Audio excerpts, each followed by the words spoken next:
Hello friends, my name is Shivani Gaur and welcome to deep explanation. तो चलो पढ़ते हैं। तो आज हमारा टॉपिक है सोलर इक्लिप्स। तो डिस्कस करते हैं इसके बारे में। आप इमेज में देख पा रहे हैं कि क्या प्रोसेस चल रहा है। एक प्रोसेस चल रहा है, तो इस प्रोसेस को समझते हैं कि ये प्रोसेस क्या है। जो आप बड़ा सा देख पा रहे हैं वो है अर्थ। देन सेकेंड, जिसकी रोशनी बहुत ज़्यादा तेज़ है, वो है सन। एंड जो बार बार घूम घूम के बीच में उनके आ रहा है वो है चांद यानी मून। ठीक है। तो सोलर इक्लिप्स का क्या प्रोसेस है, इसको हिंदी में कहते हैं सूर्य ग्रहण। तो इसका प्रोसेस क्या है? इसका प्रोसेस ये है कि ये जो चांद है वो पृथ्वी के चारों तरफ चक्कर लगाता है, और जो पृथ्वी है वो सूरज के चारों तरफ चक्कर लगाती है। तो एक ऐसा प्रोसेस करते करते एक ऐसा टाइम आ जाता है कि जो हमारा मून है वो सन एंड अर्थ के बीच में आ जाता है। और ये प्रोसेस हमेशा चलता रहता है, मतलब ये तो एक प्रोसेस है चंद्रमा के चक्कर लगाने का। तो कई बार ऐसा होता है कि ये कंडीशन बन जाती है, और उस समय जब ये कंडीशन बनती है तो जो हमारा सूरज है उसकी जो रोशनी है वो अर्थ तक नहीं पहुंच पाती, और एक अंधेरा टाइप का छा जाता है कुछ टाइम के लिए। तो उसको ही कहा जाता है सोलर इक्लिप्स, कि सूर्य ग्रहण पड़ रहा है। और ये अधिकतर कब होता है? ये अधिकतर अमावस्या के दिन होता है। इसका जो डे है वो अमावस्या का डे है, और ये बहुत ही कम समय के लिए लगता है, कोई लॉन्ग टाइम के लिए नहीं लगता है, बहुत ही कम समय के लिए लगता है ये। और इसका जो शैडो आप देख पा रहे हैं, जैसे एक शैडो बन रहा है, ये जो शैडो है वो करीब 50 किलोमीटर तक इसका शैडो पड़ता है। और इसको लेके बहुत सारी मनगढ़ंत कहानियाँ रटी जाती हैं, तो उन पे ही हम आज बात करेंगे कि वो कहाँ तक सही है और कहाँ तक गलत है। तो जस्ट अ प्रोसेस, जैसे कि आप देख पा रहे हैं कि सन एंड अर्थ के बीच में एक मून है, प्रोसेस के दौरान आ रहा है। और ये प्रोसेस कई बार हो सकता है, जब भी अमावस्या होती है तो ये प्रोसेस होता है कि वो एक प्रोसेस कर रहा है, और इसके कारण कई बार ऐसा होता है कि ये कंडीशन बन जाती है। तो जस्ट अ कंडीशन ओनली।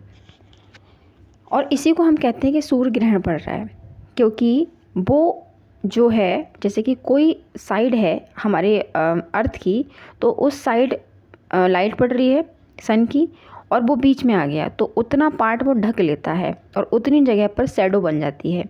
मतलब दिन में भी अंधेरा छा सकता है, क्योंकि वहाँ से लाइट टोटली उसने रोक ली है। तो इस कंडीशन में हम कहते हैं कि सूर्य ग्रहण पड़ रहा है, और इसके लिए बहुत सारी चीज़ें बोली जाती हैं, तो हम उस पर यहाँ डिस्कस करने वाले हैं। देखते हैं कितने टाइप का होता है ये सूर्य ग्रहण। तो ये 3 टाइप का होता है, जैसे कि आप देख पा रहे हैं। इस टाइप का प्रोसेस होता है जब मून आ रहा है और उसको ढकता हुआ चला जा रहा है। 3 टाइप का ही होता है। 3 टाइप का कैसे होता है? पहला होता है पार्शियल सोलर इक्लिप्स, जब ये उसका थोड़ा सा पार्ट ढकता है, थोड़ा पार्ट ढकता है और थोड़े पार्ट की रोशनी पहुंचती है अर्थ तक, तब हम इसको बोलते हैं partial solar eclipse. Then second है एनुलर सोलर इक्लिप्स। ये उस कंडीशन में पड़ता है जब ये इसका ज़्यादा पार्ट ढकता है, मतलब ज़्यादा पार्ट को कवर करता है और रोशनी कम पहुंच पाती है अर्थ तक, तो इसको बोलते हैं annual solar eclipse. Then third है कि जब ये टोटल कवर कर लेता है, जैसे कि आप देख रहे हैं ये टोटल जब कवर कर लेता है किसको? सन को, मून, तब हम इसको बोलते हैं टोटल सोलर इक्लिप्स। सो ये इतने टाइप का होता है, 3 टाइप का होता है, जो कि आपको एक्सप्लेन कर दिया गया है। बहुत ही कम समय के लिए लगता है, कोई लॉन्ग टाइम के लिए नहीं लगता है, क्योंकि इसका भी एक कारण है, क्योंकि ये दूसरे के एंटी होते हैं। आप जैसे देख पा रहे हैं ये जो हमारी अर्थ है वो कहाँ जाएगी? इसका जो प्रोसेस है वो आगे की साइड जाएगी, और ये जो है उसके पीछे से घूम के आ रहा है। तो ये दूसरे के एंटी होते हैं। एक दूसरे के एंटी होने के कारण ये ज़्यादा समय के लिए नहीं, बहुत ही कम समय के लिए जो सोलर इक्लिप्स है वो पड़ता है या वो लगता है। आई होप कि क्लियर हुआ होगा। अब एक बात करते हैं, एक स्टोरी पे, एक छोटी सी स्टोरी है, उस पर थोड़ी बात कर लेते हैं। जैसे कि आप जो मेला देख पा रहे हैं वो है कुरुक्षेत्र का मेला। आज से हम लोग 500 साल पहले की बात करेंगे। ये तो खैर अभी का मेला होगा। तो 500 साल पहले एक सोलर इक्लिप्स के डे एक स्टोरी थी, वो एक्सप्लेन करती हूँ आपके सामने। कि कुरुक्षेत्र में एक मेला लगा था, और इस मेले में गुरु नानक जी गए।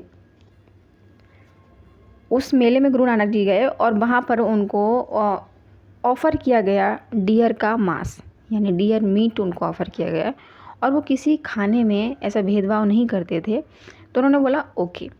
तो उनके लिए वो जो मांस था वो पकाया जाने लगा, रोस्ट किया जाने लगा। तो जब उनको वो मांस रोस्ट किया जाने लगा, फिर वहाँ के जो लोग थे वो धर्म में बहुत मानते थे और हमारे ग्रंथों में ये कहा गया है कि सूर्य ग्रहण के दिन अगर कोई मनुष्य जितना भोजन करता है, जितना खाना वो खाता है, उसको उतने दिन उतने वर्षों तक नरक की यातनाएं भोगनी पड़ती हैं। दूसरा है कि उस इंसान के पेट में कुछ ऐसी चीज़ें हो जाती हैं, मतलब कुछ रोग हो जाता है कि इसलिए उनको खाना नहीं खाना चाहिए। तो और उस समय का जो टाइम था वो धर्म में लोग बहुत बिलीव करते थे। उनका मतलब था कि सोलर इक्लिप्स है तो इस समय कुछ भी नहीं खा सकते आप। और उस समय उनको ऑफ़र किया गया डियर मीट और उन्होंने ऑफ़र एक्सेप्ट कर लिया। तो उनको डियर का मीट पकाया जाने लगा। जो लोगों ने देखा कि ऐसे टाइम पर एक तो खाना नहीं खा रहे हैं हम लोग, ऊपर से ये डियर का मीट इनको रोस्ट किया जा रहा है। तो जब उनको डियर का मीट रोस्ट करते और उनको जब उनके पास प्लेट में पहुँचते उन्होंने देखा, तो वो जहाँ के जो लोग थे, जो भीड़ थी, वो गुस्सा गई और वो बहुत ज़्यादा गुस्सा हो गई। उन्होंने बोला कि इसको हम मार देते हैं। गुरु नानक जी को मारने के लिए चले आए। तो गुरु नानक जी ने भी बोला कि ठीक है, अगर आप मुझे मारना चाहते हैं तो प्लीज़ मार दीजिए। सिर्फ़ एक डियर मीट एक्सेप्ट मैंने किया, सिर्फ एक जानवर के लिए आप एक इंसान को मारने की बात कर रहे हैं। तो सोचो कि जब आप जानवर के लिए बोल रहे हैं कि आपने जानवर का मांस खाया है, मीट खाया है, इसलिए हम आपको मार रहे हैं, तो लेकिन आप तो सबसे बड़ा अपराध करने जा रहे हैं कि आप एक इंसान को मारने की बात कर रहे हैं। तो फिर वो जो भीड़ थी वो पीछे हटी और उन्होंने इस बात को समझा कि ये एक प्रोसेस है। आप लोगों ने जो मन में सोच के रखा है कि ये होता है, वो इतनी बड़ी बात नहीं है। तो जो आर्यभट्ट जी थे उन्होंने भी हमको ये समझाया था कि दिस इज़ ओनली प्रोसेस। सो इतनी चीज़ें नहीं हैं। नासा हमको चाँद तक ले गया, लेकिन हम लोग अभी हमारी जो सोच है वो वहीं की वहीं है। सोलर इक्लिप्स सिर्फ एक कंडीशन हम लोग मान सकते हैं कि बहुत बड़ा इवेंट होता है। सो इसको हम लोग सिर्फ नॉर्मल आँखों से अगर हम देखेंगे, क्योंकि जनरली हम लोग सूरज को नहीं देखते हैं, और जब भी सोलर इक्लिप्स होता है तो हम लोग चाहते हैं उसको देखना कि क्या कंडीशन है, कैसा प्रोसेस है, कितना वो ढक रहा है, कौन सा कारण हो रहा है। जैसे कि हमने बात की थी कि 3 टाइप का होता है, तो कौन सा टाइप है इस बार, इसलिए हम उसको देखना ज़रूर चाहते हैं। लेकिन उसमें एक कंडीशन ये है कि सूरज को हम ऐसी मतलब बिना चश्मे के अगर देखेंगे तो हमारे आँखों पर बहुत इफ़ेक्ट पड़ सकता है।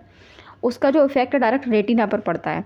सो क्योंकि वो बहुत तेज़ लाइट होती है, उसमें ये कंडीशन है कि हम लोग जब भी उसको देखें तो विदाउट चश्मा हम उसको ना देखें, चश्मा लगा कर ही उसको देखें, जिससे कि हमारी आँखें जो हैं वो सेफ़ रहेंगी। लेकिन ऐसा नहीं है कि सिर्फ उसी टाइम बहुत ज़्यादा ख़राब रेज़ें वहाँ से निकल रही हैं, ऐसा नहीं है। रेज़ें हमेशा बहुत तेज़ निकलती हैं वहाँ से, लेकिन हम लोग हमारी आँखें जो हैं वो उसको एक्सेप्ट नहीं कर पाती विदाउट चश्मे के। सो हमें नॉर्मली भी चश्मा लगाना चाहिए अगर हम सूरज को देख रहे हैं तो, और सोलर इक्लिप्स है तो भी लगाना चाहिए, क्योंकि हम उसको देखना चाहते हैं।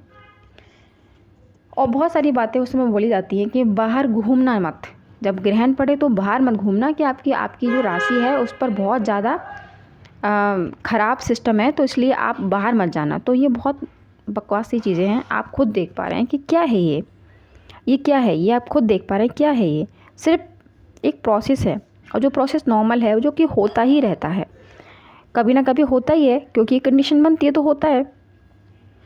तो बाहर घूमना मना है, तो ये बिल्कुल बकवास सी बात है कि बाहर घूमने से क्या हो जाएगा। वो अपना एक प्रोसेस कर रहे हैं, अब मेरे बाहर घूमने से क्या हो जाएगा। फिर दूसरा बोलते हैं कि खाना नहीं खाना चाहिए। एक महाशय ने तो ये कह दिया कि खाना, जो सूर्य ग्रहण पड़ता है यानी सोलर इक्लिप्स जब होता है, तो जो खाना होता है वो धीरे धीरे बुझने लगता है। अब मुझे बताइए, खाना अच्छा खासा रखा है, वो क्यों बुझने लगेगा? ये क्या बात होती है? बहुत सारी चीज़ें बोली जाती हैं, जैसे कि प्रेग्नेंट लेडीज़ के लिए बोली जाता है कि इस समय कुछ कट मत करना, वरना आपका बच्चा कटा हुआ पैदा होगा। सो बहुत सारी चीज़ें बोली जाती हैं, डराया जाता है। जब सोलर इक्लिप्स होता है तो आप देखेंगे कि मैं किसी की बुराई नहीं कर रही, बट यूट्यूब पे देखिए, आप कहीं भी गूगल खोल के देखिए, कुछ भी करिए, आपको हर जगह ऐसी ऐसी चीज़ें देखने को मिल जाएंगी कि आप हो जाओगे और आप उस चीज़ पे बिलीव कर लेते हो। अगर आप घर में पूछोगे तो भी वो लोग कहेंगे नहाना पड़ेगा, घर की शुद्धि करनी पड़ेगी, ये करना पड़ेगा, बहुत ही कठिन समय है, ये हमें भगवान के लिए प्रार्थना करनी चाहिए। वो एक प्रोसेस है, और हम लोग क्या क्या और कहाँ कहाँ सोच के बैठ जाते हैं।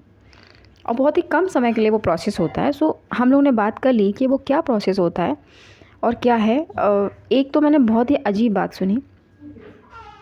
उसने बोला, जब मैंने उससे ये पूछा कि 16 क्लिप्स के बाद क्या खाना खाना चाहिए क्या नहीं खाना चाहिए, जो बचा हुआ खाना है वो खाना चाहिए कि नहीं खाना चाहिए, तो रिप्लाई क्या आया। रिप्लाई सुन के आप चौंक जाएंगे। रिप्लाई ये था कि 2 से 3 दिन के लिए भूखे रहना चाहिए, खाना नहीं खाना चाहिए, क्योंकि जो भी ग्रहण के दौरान, जो भी 16 क्लिप्स के दौरान जो भी नेगेटिविटी बॉडी में गई है वो सारी बाहर निकल जाएगी। आप मुझे बताइए, क्या वो इंसान ज़िंदा रह पाएगा 3 दिन ना खाना खाने से? वो खुद एक नेगेटिव एनर्जी बन जाएगा। सो वो कहाँ से नेगेटिव एनर्जी को बाहर निकालेगा?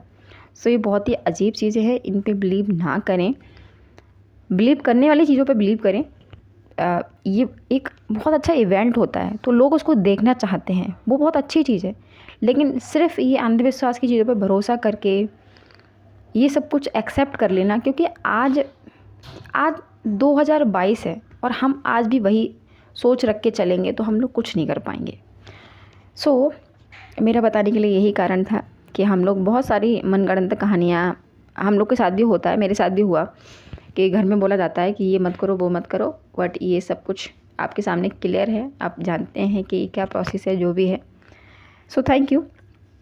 आई होप कि आप समझ पाए होंगे मेरी बात को। So thank you so much. मिलते हैं नेक्स्ट वीडियो में, तब तक के लिए गुड बाय।